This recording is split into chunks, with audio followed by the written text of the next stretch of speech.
샬롬, 사랑하는 성도 여러분, 귀하고 복된 하루가 시작되었습니다. 참 좋으신 우리 하나님께서 저와 여러분을 오늘도 어김없이 깨워주시고 불러주시고 함께하고 계십니다. 얼마나 큰 은혜이며 얼마나 감사한 능력입니까? 오늘도 이 하나님을 바라보면서 예배를 드리며 우리 주님과 만나고 또 주님으로부터 큰 축복 받게 되기를 예수님의 이름으로 축복합니다. 아멘. 할렐루야. 다 같이 기도하면서 오늘 새벽 예배 시작하도록 하겠습니다. 사랑과 은혜가 풍성하신 존귀하시고 참 좋으신 하나님 아버지 감사합니다. 지난밤도 주님께서 함께하여 주시어서 편하게 쉬시게 하시고 이렇게 첫 시간 주님 안에서 예배를 드리게 하여 주시니 감사합니다. 하나님 아버지, 참 어려운 시대에 살고 있습니다. 오늘도 주님의 은혜가 필요합니다. 불러주신 우리 주 예수 그리스도의 이름으로 이제 하나님과 하나가 되기를 간절히 소원합니다. 만나주시고 위로하여 주시고 말씀 주시고 능력 주시어서 오늘도 우리 하나님의 은혜로 가득 차서 주어진 오늘 하루를 승리하며 우리 주님께서 보시기에 아름다운 열매를 풍성하게 맺을 수 있게 하여 주시옵소서. 사랑의 하나님, 또한 연약한 분들이 계십니다. 몸이 아프신 분들이 계십니다. 괴로워서 힘들어서 기도하시는 분도 계시고 마음에 상처가 있는 분도 있는 줄로 압니다. 사랑의 주님, 오늘도 주님의 사랑과 능력의 손으로 어루만져 주시어서 위로받고 치유받고 회복되고 능력받아서 우리 모든 성도님들이 함께 사랑 가운데 한 걸음 한 걸음 우리 주님께서 주신 목적을 향하여 나아갈 수 있게 하여 주시옵소서. 오늘 예배의 모든 것을 주님 손에 올려드리며 예수님의 이름으로 기도합니다. 아멘. 할렐루야. 다 같이 찬송하시겠습니다. 96장입니다. 예수님은 누구신가? 96장 예수님을 고백하며 찬송하겠습니다.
아멘. 할렐루야. 감사합니다. 오늘 우리가 함께 보실 하나님의 말씀은 요한복음 1장 35절에서 42절 말씀입니다. 요한복음 1장 35절에서 42절까지입니다. 함께 보시겠습니다. 또 이튿날 요한이 자기 제자 중 두 사람과 함께 섰다가 예수께서 거니심을 보고 말하되 보라 하나님의 어린 양이로다. 두 제자가 그의 말을 듣고 예수를 따르거늘 예수께서 돌이켜 그 따르는 것을 보시고 물어 이르시되 무엇을 구하느냐. 이르되 랍비여 어디 계시노이니까 하니 랍비는 번역하면 선생이라. 예수께서 이르시되 와서 보라. 그러면 그들이 가서 계신 데를 보고 그날 함께 거하니 때가 10시쯤 되었더라. 요한의 말을 듣고 예수를 따르는 두 사람 중에 하나는 시몬 베드로의 형제 안드레라. 그가 먼저 자기 형제 시몬을 찾아 말하되 우리가 메시아를 만났다 하고, 메시아는 번역하면 그리스도라. 데리고 예수께로 오니 예수께서 보시고 이르시되 내 요한의 아들 시몬이니 장차 게바라 하리라 하시더라. 게바는 번역하면 베드로라. 아멘. 오늘 본문 35절 36절을 보면은 또 이튿날 요한이 자기 제자 중 두 사람과 함께 섰다가 예수께서 거니심을 보고 말하되 보라 하나님의 어린 양이로다 라고 말씀하고 있습니다. 이 고백은 세례 요한의 고백입니다. 세례 요한은 이미 자기를 따르는 많은 사람들 앞에서 예수님을 가리켜서 이사야의 그리스도의 예언인 말씀인 보라 하나님의 어린 양이로다 라고 하면서 예수님이야말로 참 그리스도다 라는 것을 선포하였습니다. 그리고 그 다음날 요한은 자기 제자 중 두 사람과 함께 있을 때 예수님이 지나가시는 것을 봅니다. 또 역시 같은 예언의 말씀인 보라 하나님의 어린 양이로다 라고 하면서 예수님이 그리스도다 라는 것을 밝힙니다. 그러니까 어떤 일이 일어납니까? 요한의 두 제자가 예수님을 따라가고 맙니다. 요한을 그 자리에 두고 예수님을 따르기 시작했던 것입니다.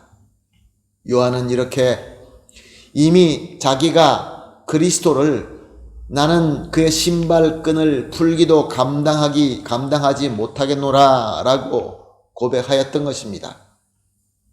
그러나 자신이 믿고 고백하는 대로 행하고 산다는 것은 절대로 쉽지 않습니다. 그럼에도 불구하고 요한은 자기를 따르는 사람들과 제자들 앞에서 저 예수님이야말로 참 그리스도이시며 나는 저의 신발끈을 푸는 것도 감당할 수 없는 자다라고 하면서 예수님을 높이고 내 자신을 낮추었던 것입니다. 그러니 요한을 따르는 제자들은 예수님을 따르기 시작한 것이죠. 그뿐만이 아닙니다. 요한을 따르던 무리 중에 많은 사람들도 역시 예수님을 따르기 시작한 것입니다.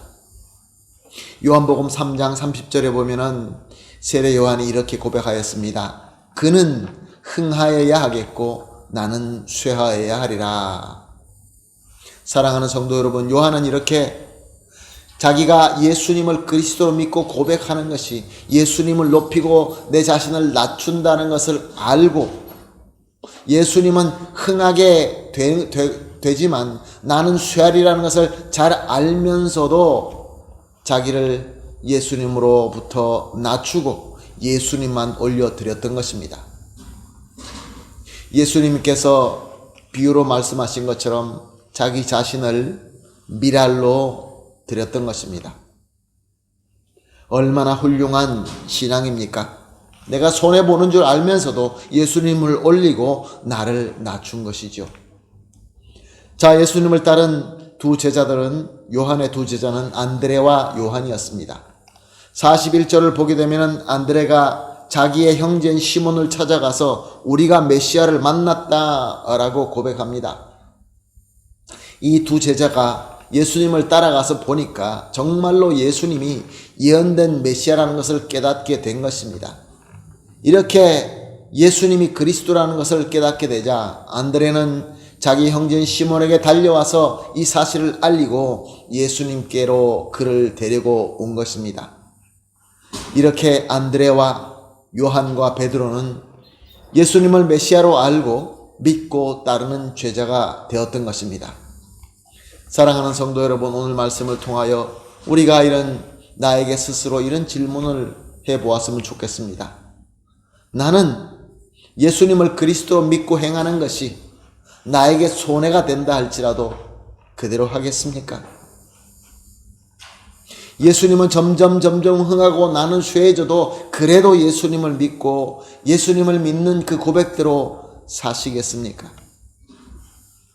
또한 예수님을 그리스도라는 걸 알고 믿기 때문에 적극적으로 예수님을 따르는 삶을 사시겠습니까? 그리고 나아가서 나만 알고 있는 것이 아니라, 나만 그 은혜를 받는 것이 아니라 내 형제들에게 예수님이야말로 그리스도다라고 알리고 저들을 예수님 앞으로 인도하시겠습니까? 오늘 본문은 우리에게 이런 질문을 하고 있는 것입니다. 그러므로 사랑하는 성도 여러분, 오늘은 이렇게 합심하여 기도하십시다. 항상 우리가 새벽 예배 때마다 기도하는 세 가지 제목입니다. 오늘은 첫 번째 제목으로 당장 나에게 손해가 된다 할지라도 예수님을 그리스도로 높이고 믿고 따를 수 있게 하여 주시옵소서. 두 번째로 우리 예수님께서 그리스도이시라는 것을 나의 입과 나의 삶으로 전파할 수 있게 하여 주시옵소서. 그리고 나아가서 다른 사람들을 적극적으로 예수님께로 인도하는 삶을 살게 하여 주시옵소서. 이 세 가지를 합심하여 기도한 뒤에 또 개인적으로 기도하시고 기도 다 하신 이후에 오늘 하루의 삶을 시작하도록 하겠습니다. 다 같이 기도하겠습니다. 하나님 아버지 감사합니다. 오늘도 귀한 말씀을 주시고 예수님이 과연 누구이시며 어떻게 예수님을 믿어야 된다는 것을 배웠습니다. 주여, 우리는 우리에게 손해되는 신앙을 가지지 않으려고 할 때가 많이 있습니다. 그러나 오늘 말씀을 통하여 깨닫습니다. 당장 우리에게 손해가 된다 할지라도 예수님을 그리스도로 믿고 예수님을 높이고 나를 낮추며 따를 수 있게 하여 주시옵소서. 또한 나아가서 예수님께서 그리스도라는 것을 우리의 입과 우리의 삶으로 전파할 수 있게 하여 주시옵소서. 그리고 하나님, 또 많은 사람들을 예수님께로 적극적으로 인도할 수 있게 하여 주시옵소서. 이 모든 일들이 우리 주님의 능력으로 이루어지게 하여 주시옵소서. 감사하며 예수님의 이름으로 기도합니다. 아멘.